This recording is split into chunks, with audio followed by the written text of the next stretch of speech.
Hello everyone, you are watching the second video in a Bible study video series. I'm Dine, and once again I'd like to start this video off with prayer, and then get into the second section of Genesis, which I categorize as Genesis chapter 2 verse 8 through verse 25.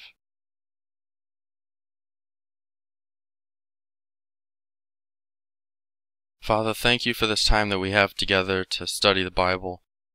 Thank you for all the resources that we have available to us. Thank you for all of the effort and time that people have put in the past into studying the Bible and understanding what it's really saying. And please help us to understand what we're going to be reading today. If you want to speak to us, then please help us to be aware of it and to understand what you're saying. And if possible, then maybe use this part of the Bible that we're going to be reading, not just to understand the Bible a little bit more, but maybe to understand you a little bit more. Amen.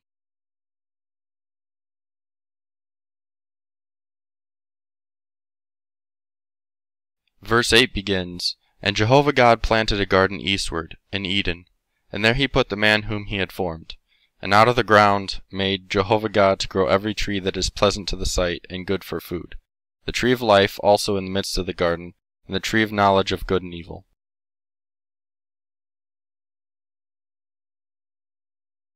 The word garden in verse 8 basically means a garden with a fence or a hedge.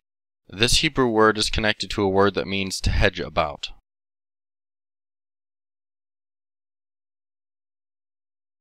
The word eastward in verse 8 literally means the front, but could also be used for either the past or the east. And it makes me think that maybe this word has some connection to the sun rising in the east, but I'm not really sure about that.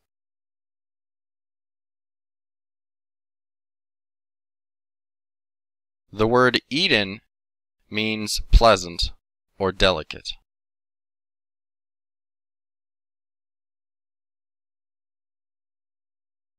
In verse 9, the word that's translated pleasant is not the same Hebrew word that's translated Eden in verse 8. The word that's translated pleasant in verse 9 could be translated as beautiful, precious, or something desired.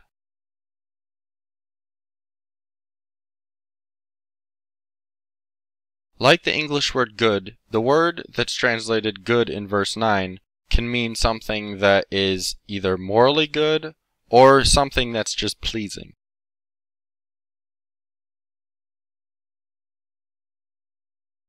The Hebrew word in verse 9 that's translated as evil, like the English word bad, can be used for something that's morally evil or something that's just unpleasant.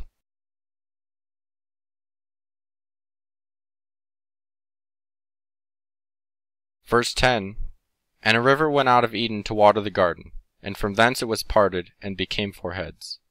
The name of the first is Pishon. That is it which compasseth the whole land of Havilah, where there is gold. The gold of that land is good. There's bdellium and the onyx stone. And the name of the second river is Gihon. The same is it that compasseth the whole land of Cush. And the name of the third river is Hiddekel. That is it which goeth in front of Assyria. And the fourth river is the Euphrates."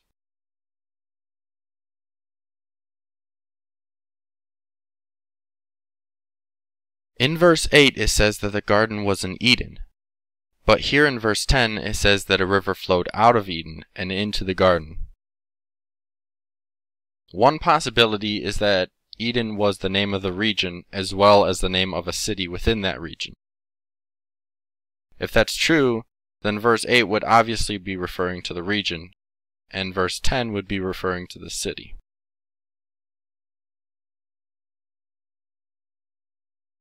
Some people may say that Eden was a city inhabited by angels. Others may say it was inhabited by humans that existed before Adam and Eve, while others may say it was aliens. Adam and Eve were the first humans. I can say that because in verse 5 it says that there was not a man to till the ground, and in verse 7 it says that man was formed of the dust of the earth. Also, in Hebrew, the same word translated here as man is the word for Adam. So, humans predating Adam is not a possibility according to the text.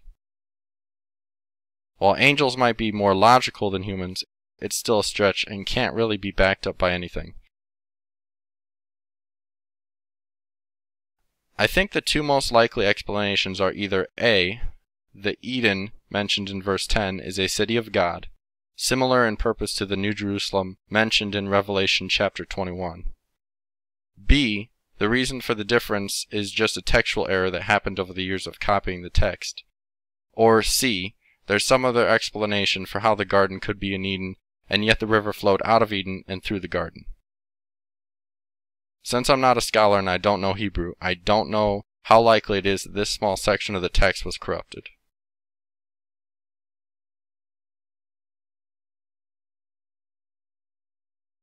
In verse 11, the word Pishon in Hebrew means dispersive, according to Strong's Hebrew Dictionary. The word bdellium in verse 12 means a gum, and Strong suggests that it has a strong smell. Strong also suggests that both amber and pearl are possibilities.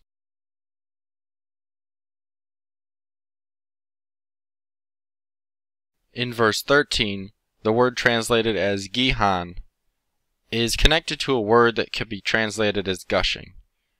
I believe that the word Gihon can be translated as a gushing stream.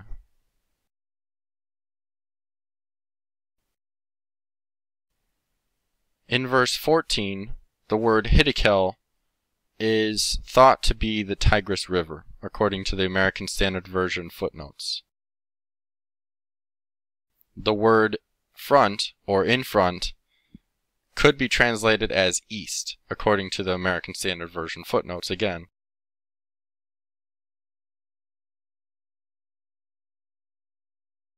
The word Euphrates means in Hebrew something that rushes.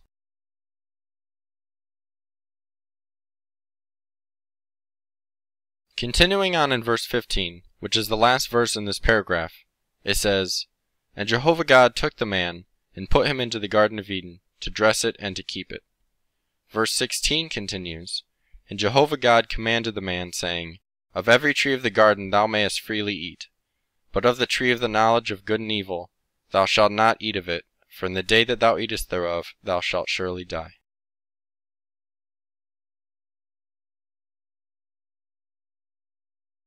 In verse 15, the word translated as to dress means to work in general or to serve.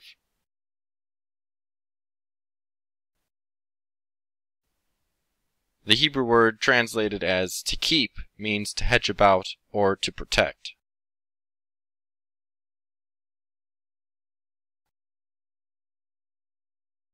Young's literal translation translates verses 16 through 17 this way. "And Jehovah God layeth a charge on the man, saying, Of every tree of the garden eating thou dost eat, and of the tree of knowledge of good and evil thou dost not eat of it, for in the day of thine eating of it, dying thou dost die."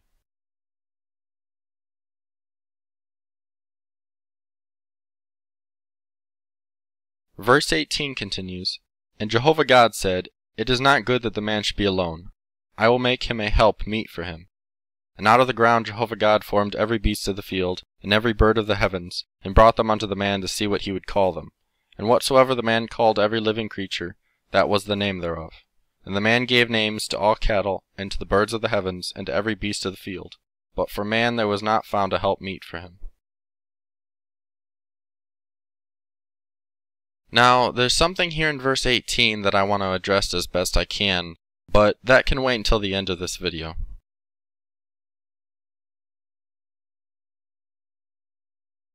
In Genesis chapter 1, verses 24 through 25, God is said to have created land animals on the sixth day.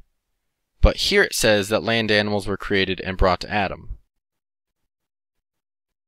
I would suggest that maybe verse 19 is restating what was already mentioned in Genesis chapter 1, verses 24 through 25. But there are major differences between this verse and the other account. One is that in the first account, the animals were created first and Adam second. But in this one, the animals were created after Adam. Another difference is that here in verse 19, it specifically says that God formed the animals, while in chapter 1 it only mentions him saying for there to be animals. The only answer I can think of is that these were two different events. It does make sense, though, that God would form new animals for the garden, because God actually already did something similar in verses 8 through 9. While God created plants and animals in the first 6 days of creation, he still planted a garden, put Adam there, created animals to live there, and brought the animals to Adam so he would name them. This makes me wonder, though, how many animals were there of each type in the beginning? For example, were there 2 lions, 2 pigeons, and so on? What about the animals in the garden? Were they new kinds of animals that weren't created in the 6 days of creation, or only more of the same kinds God had already spoken into existence? Either way, the text seems to imply that there weren't any animals in the garden before this, which means these animals were probably made specifically for Adam and or the garden.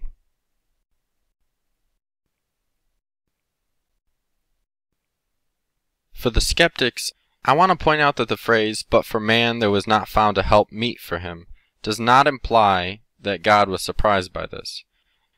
Give this verse the benefit of the doubt and say that it is simply showing that there is a difference between man and animal, and so none of the animals could be a helper equal with Adam. I highly doubt Moses or anyone else would have thought God would be surprised by this inequality.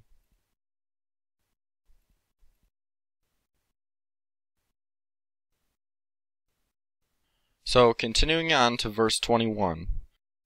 And Jehovah God caused a deep sleep to fall upon the man, and he slept. And he took one of his ribs, and closed up the flesh instead thereof. And the rib which Jehovah God had taken from the man made he a woman, and brought her unto the man. And the man said, This is now bone of my bones, and flesh of my flesh. She shall be called woman, because she was taken out of man.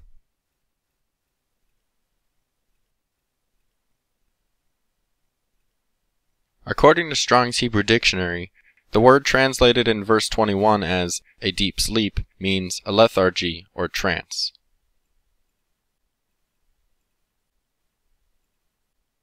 In verse 22, the word that's translated as made could be translated as builded according to the KJV 2003 project footnotes.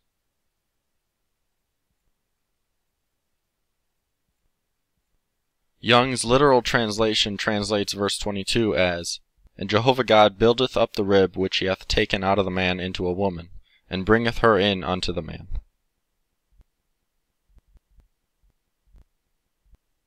I want to point something out here in verse 22. When it says, and brought her unto the man, it may or may not be referring to the first marriage. The word translated here as brought unto is a word that can be used for coming or going, but was also an expression for sexual relations. A good example of both uses can be found in Genesis chapter 30, verse 16. It uses the word to state that Jacob came out of the field, and after that, Leah uses the same word when she speaks to him. So, Genesis chapter 2, verse 22 may be specifically referring to God offering Eve to Adam in marriage.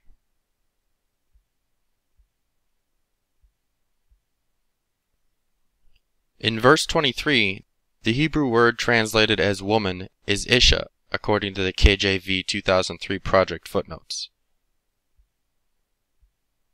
The word translated as man is Ish, according to the KJV 2003 project footnotes.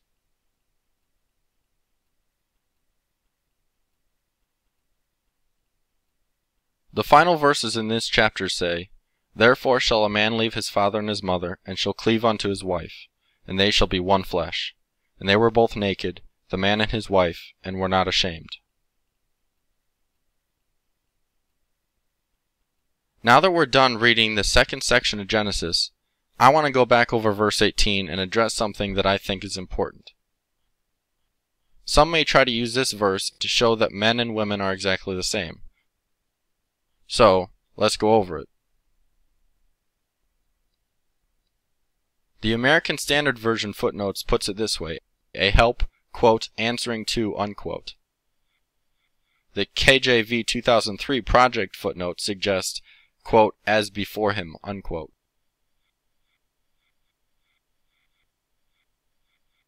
Young's literal translation says, and Jehovah God saith, not good for the man to be alone. I do make to him an helper, as his counterpart.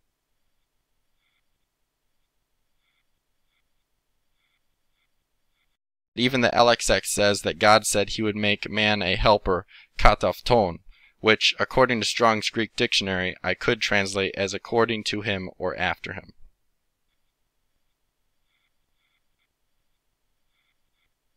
I do think this verse implies that man and woman are similar, unlike man and animal. Read verse 20 to see what I'm referring to. I also think this verse implies that man and woman are equal. I do not think this verse implies man and woman are exactly the same. I can be equal to you in my rights and nature without being exactly like you. At the same time, I can be similar to you in some ways, and yet very different or not the same in other ways. Even today, men and women are obviously similar, both of them being mankind or human, yet different biologically, emotionally, and so on. So, just because Adam and Eve, or man and woman, are compared here and found to be similar does not mean that man is woman and woman is man. If it was to be taken that way, why would we, the Hebrews, and this text use two different words for man and woman?